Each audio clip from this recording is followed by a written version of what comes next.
बिस्मिल्लाहिर्रहमानिर्रहीम, अस्सलाम वालेकुम। देखिए जनाब वाला, हम जब कभी किसी रेस्टोरेंट में जाते हैं तो हमने फ़ूड को ऑर्डर करना होता है या ड्रिंक्स को ऑर्डर करना होता है।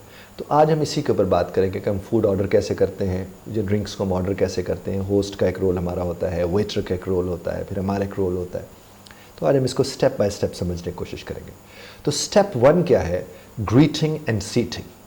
जो आपका स्टेप 1 में, उसमें आपने ग्रीटिंग यानी सलाम दुआ हो गया, सीटिंग ज़ाहिर बैठना बैठना हो गया। तो आप जब वहाँ पर पहुँचते हैं तो आपका काम आपका क्या होना चाहिए? आप अपने होस्ट या वेटर को ग्रीट करें। यानी जो ही आप वहाँ पर पहुँचते हैं, वो तो ज़ाहिर है आपको ग्रीट भी करते हैं, लेकिन आपको क्या करना चाहिए? आप वहाँ पर जाकर हेलो, अस्सलाम वालेकुम, ये आपको कहना चाहिए। और हाउ आर यू टुडे, ये आपको पूछना चाहिए। वो तो पूछते हैं अस्सलाम वालेकुम, हाउ आर यू टुडे। एक रैपर डेवलप होता है, आपका एक ताल्लुक बन जाता है। You simply can say this. और उसके बाद आपने टेबल के लिए रिक्वेस्ट करना है। रिक्वेस्ट अ टेबल, जो कि आपको टेबल चाहिए। बेशक वो जितने अच्छे मेहमान नवाजी कर रहे हैं, ज़ाहिर उनका रेस्टोरेंट है, वो आपको डिलीवर करेंगे, फूड सर्विसेज फराहम करते हैं, लेकिन आप करेंगे तो बहुत अच्छा लगेगा। तो आप क्या कहते हैं? Table for 2 please, table for 2 please, table for 3 please, table for 4 please. यानी आपको टेबल 2 के लिए चाहिए, 3 के लिए चाहिए, 4 के लिए चाहिए। कोई लंबा जुमला बोलने की ज़रूरत नहीं है। आप क्या करेंगे? Table for 2 please, table for 3 please. और फिर क्या करना है? जो आपका होस्ट है यानी आपका वेटर जो है, वो आपको उसकी तरफ लेकर जाएगा, वो टेबल की तरफ ज़ाहिर आपको लेकर जाएगा। तो स्टेप 1 आपका यहाँ पर मुकम्मल हो गया। स्टेप 2 में स्टडी इन द मेन्यू। वो आपको मेन्यू मिलता है जिसको आपने स्टडी करना होता है, जो कि वो देख कर पढ़ कर आपने फैसला करना है ना जनाब, और आप ज़ाहिर उसके बाद ऑर्डर करते हैं। तो जो ही आपको वो मेन्यू दे तो आपका पहला जुमला क्या होना चाहिए? Thank you. आपको उनका शुक्रिया अदा करना चाहिए क्योंकि उन्होंने आपको मेन्यू दे दिया। अब आप थोड़ा you take some time to review the menu. थोड़े मेन्यू को पढ़ने के लिए आप थोड़ा टाइम लेते हैं, देखते हैं, करते हैं। जब आपने मेन्यू को कर लिया तो फिर नेक्स्ट स्टेप आता है। और नेक्स्ट स्टेप क्या होता है? जी जनाब वाला, order in food and drinks. अब टाइम आता है कि आप अपने फूड को ऑर्डर करते हैं या ड्रिंक को ऑर्डर करते हैं। अब जब आप वहां ऑर्डर करने के लिए गए हैं तो आप क्या कह सकते हैं? I'd like, I'd like, I would like, I would like, I'd like. So I'd like the grilled chicken sandwich, please. I'd like the grilled chicken sandwich, please. अब यहाँ तो मैंने grilled chicken sandwich लगा दिया। आपको जो चाहिए आप इसकी जगह पर वही लगा देंगे। I'd like, और आखिर में प्लीज़ बोलना मत भूलिएगा। देखिए जब हम किसी का एहतराम कर रहे होते हैं ना, तभी हम अपना एहतराम कर रहे होते हैं। दोहरा दो इस बात को कि जब हम किसी का एहतराम कर रहे होते हैं तो तभी हम अपना एहतराम कर रहे होते हैं। तो जनाबे वाला, अब जब आपने कह दिया I like the grilled chicken sandwich please, उसके बाद आपने एग्जाम्पल, ये तो हो गई आपकी। अब आपने एग्जाम्पल देनी है क्योंकि आपने ड्रिंक भी तो कहना है।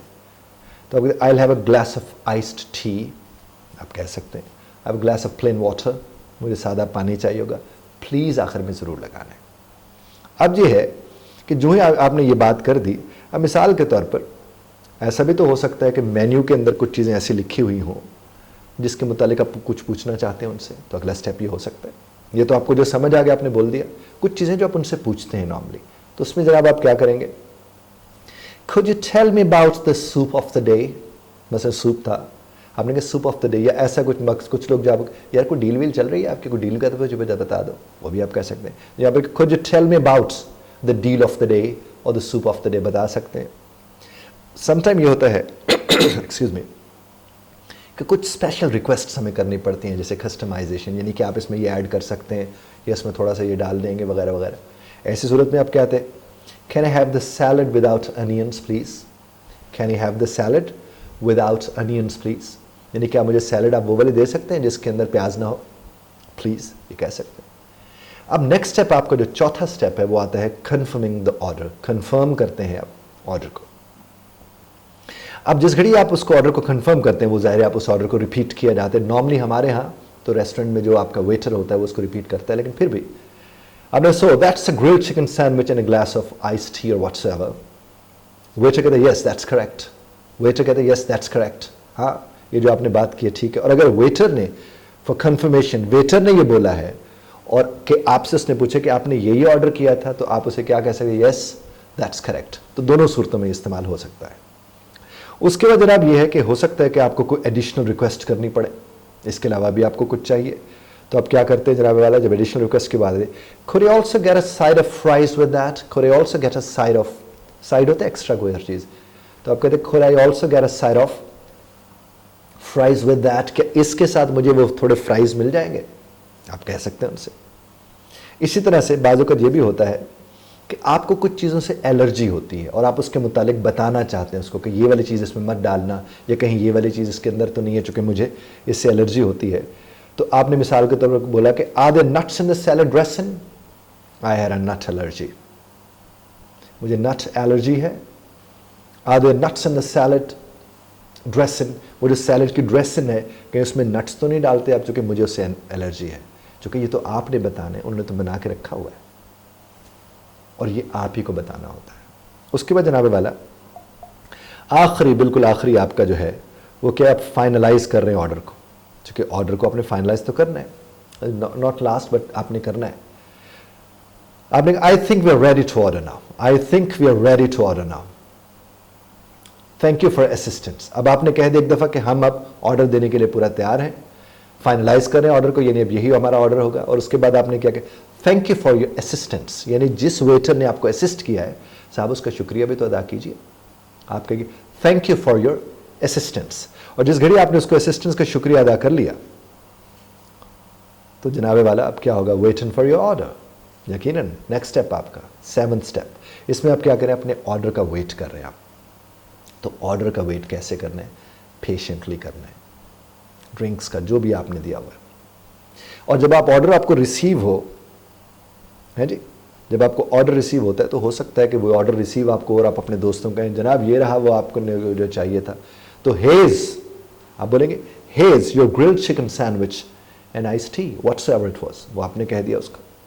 इसी तरह से जिस घड़ी आपने सबको देखा और बड़ा अच्छा अच्छा आपको लग रहा था तो आपने अपने वेटर से बात करते अपने क्या कहा, everything looks delicious, thank you.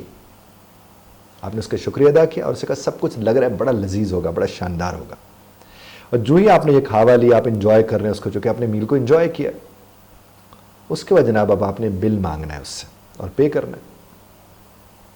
अब आपने उससे जाकर नॉर्मली ये भी बोला जाता है can we have the check please, can we have the check please, और ये बिल के लिए नॉर्मली इस्तेमाल होता है। और अगर आप उसको चेक करना चाहें तो खुद ये double check if the gratuity is included, और वो जो उसके अंदर सेल्स टैक्स वगैरह होता है उसे आप कैसे क्या आप इसको चेक कर सकते हैं, ये इसमें मौजूद है। इसी तरह से आप ये भी उनसे पूछते हैं कि डू यू एक्सेप्ट कार्ड और कैश, ये आप उनसे पूछ सकते हैं। और दूसरा अगर आपने उनको दे दिया, उन्होंने कहा हेज़ कार्ड, आपने उन्हें कार्ड दे दिया, और हेज़ कैश, आपने उसे कैश दे दिया। और जब आपने उठते हुए आपने कहना thank you very much, good bye. तो आपने जब ये सारी बातें देखी तो देखिए पूरा एक फ्रेमवर्क मैंने आपकी खिदमत में पेश किया। आप इसकी मदद से मश्क करेंगे तो सीख पाएंगे साहब। और मश्क करने का तरीका क्या है, अपने ही घर के अंदर आप जब खाना खाने बैठे तो वहाँ पर आप इसकी मश्क करें। यकीनन उसका फ़ायदा क्या होगा, आपको और आपकी फैमिली को होगा। इंग्लिश एक स्किल है और स्किल को हमें बतौर स्किल ही लेना चाहिए, स्टेटस नहीं लेना चाहिए।